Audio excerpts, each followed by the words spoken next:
With only a few days left in 2021, we figured what better way than to maybe go back and look at some of the fighters that we featured on the show that actually went on to do some pretty cool things in MMA. Yeah, we all love to watch these crazy knockout highlights that Caposa finds, but who from this year that we saw actually moved on to do something better? Whether that's moving up to a bigger promotion, getting recognition from the media or a higher organization, landing multiple highlight-worthy knockouts this year, or even just some fighters that look insanely promising as we go into 2022 that we want to remind you of. And of course, this special episode, as well as every other week this year, wouldn't be possible without Caposa, so go give him a follow on Twitter at Krabaka_Hitman to show him some support. What's going on, everyone? It's the Casual, Lawton Vierkant, and this is Caposa's Corner Prospects Edition. So, let's lay the groundwork here really quickly. Over the last year, we've done 45 episodes of Caposa's Corner with an average of 20 fighters per episode, so that means we are approaching 900 fighters in just this year.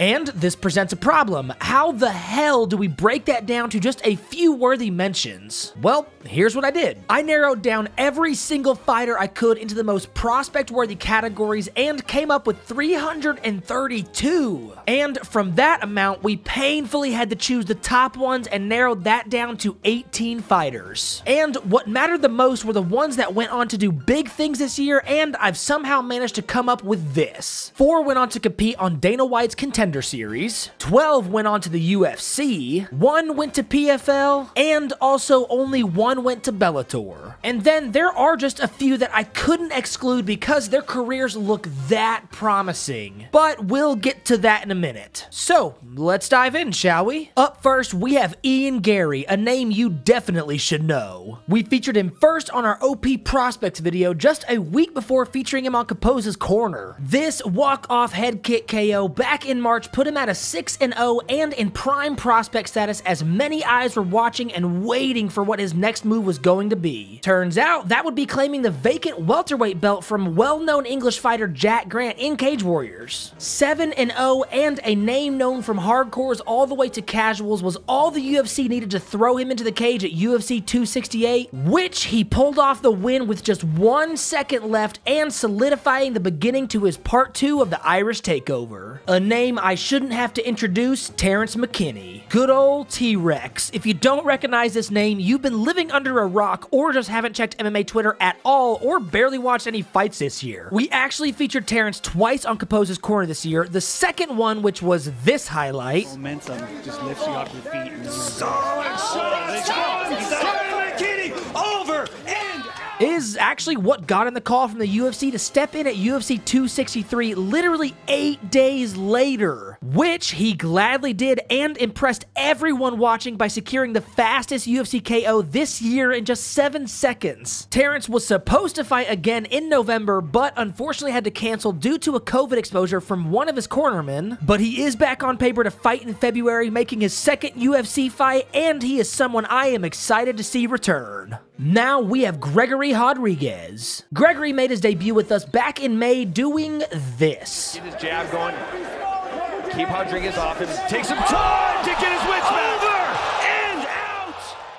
Which secured him the vacant middleweight title. Oh, and the UFC called him to be a replacement 2 weeks later on the Rosenstruck vs. Sakai Fight Night card. So, he accepts, gets that win via decision, moves on, and secures a 3rd round knockout in October, and is scheduled to fight again in February, which, if he wins that fight, it will improve his record to 12-3 and give him 3 straight UFC wins in just 8 months. Up next, we have Mana Martinez. He's a great striker. I mean, that's his... Oh my goodness! There it is! Leo Mana Martinez! Yeah, so this win, which we featured back in May, retained him the Fury FC Bantamweight belt, and conveniently the Looking for a Fight crew was in attendance and he was offered a UFC contract. He made his debut back in August, landing him a split decision win, and he is now on paper to fight again at UFC 271 in February to see if he can improve his already solid 9-2 record. Up next, we have Vyacheslav Borshev.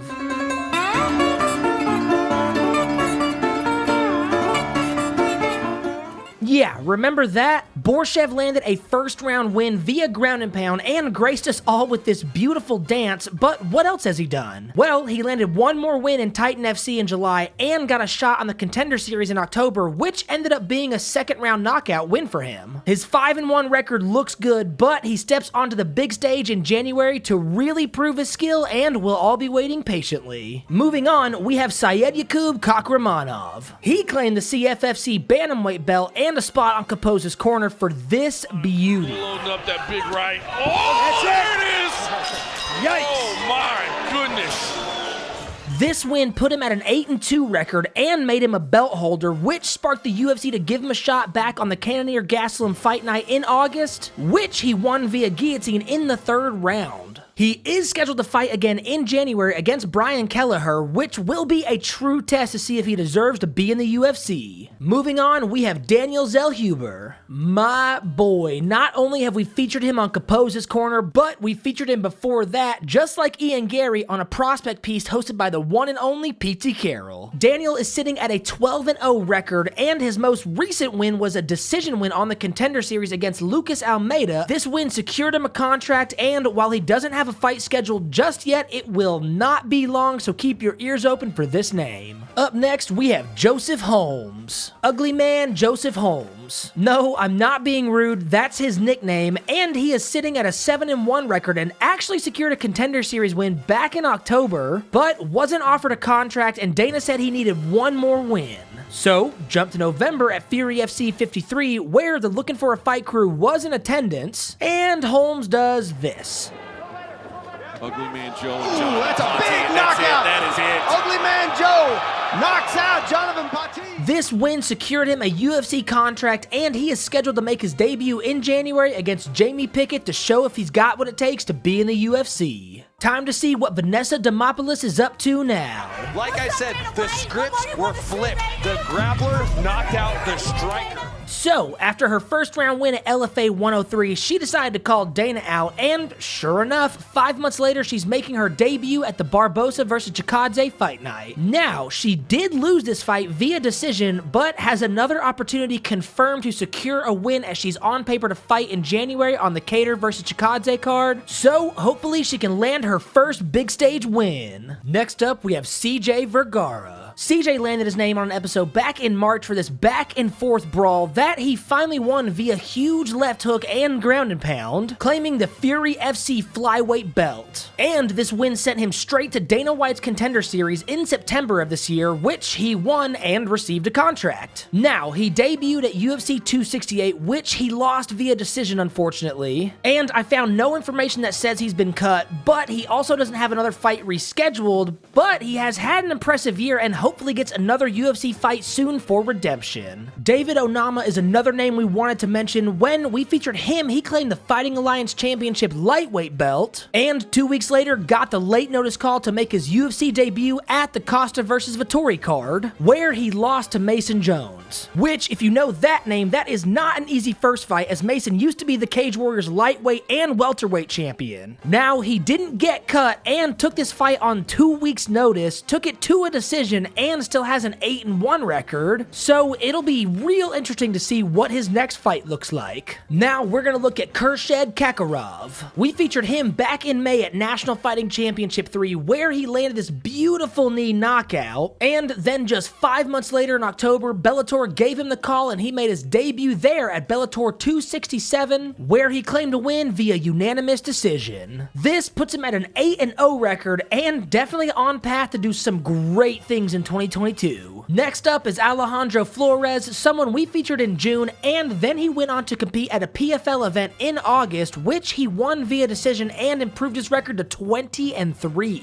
He's another one that doesn't have anything scheduled just yet, but with that record and his last fight being a PFL win, 2022 could have some great things in store for him. So that's the big names, the ones that actually made a move up in promotion and did some really cool things this year that were featured on the show. But now we want to show you the fighters that maybe didn't get that call, but look damn impressive moving into 2022. First, we have Clayton Carpenter, a fighter who improved his record to 5-0 at LFA 119 this month. That was his third LFA win in a row, and he also trains at the MMA lab, as well as having amateur titles in Muay Thai, Golden Gloves Boxing, BJJ, and Pancration. So 2022 could be a huge year for this guy. Next, we have Josh Silveira. So this is a name you may not recognize, but we featured him twice on Caposa's corner, once at LFA 106 where he won via rear naked choke, and the second time at LFA 115 where he won via first round knockout and claimed the vacant light heavyweight belt. So Josh actually trains at American Top Team, well, because his dad is the founder, Conan Silveira, a name you should know. And Josh actually fought once more this year at LFA 119, which again, he won. Oh, and he claimed the middleweight title, so he has now secured double champ status, has a fantastic team behind him, and is undefeated at 7-0. Yeah, remember this name for sure. The man, the myth, the legend, Dominique Wooding. Here's another name you should know, not only because we featured him literally 3 times on Caposa's corner, once where he won the bantamweight belt, and another time where he defended it and gave the UFC a nice little call out. But he is one of the most promising bantamweights outside of the UFC, and he is hungry to make the next step up into the UFC. While nothing is confirmed for that plan to happen just yet, it's most likely only a matter of time before we see Wooding on the big stage. Jacqueline Amorim is another fighter that caught our eyes this year. We featured her when she secured a first round knockout at LFA 110, which improved her record to 4-0 as a pro, but she is a very decorated BJJ fighter who has multiple regional wins, as well as second and third place at the IBJJF competition a few years ago. It's early to tell, but Amorim definitely seems like someone that could go places this year. If I told you someone had a 15-0 record, you would assume they're pretty good, right? Well, good assumption, because that's Azamat Karafov's record, who's been competing in ACA for almost 3 years now, and he's the current flyweight champion, and when we featured him, he defended his belt yet again. There's nothing I can find of him moving to another promotion at the moment, but I mean, damn,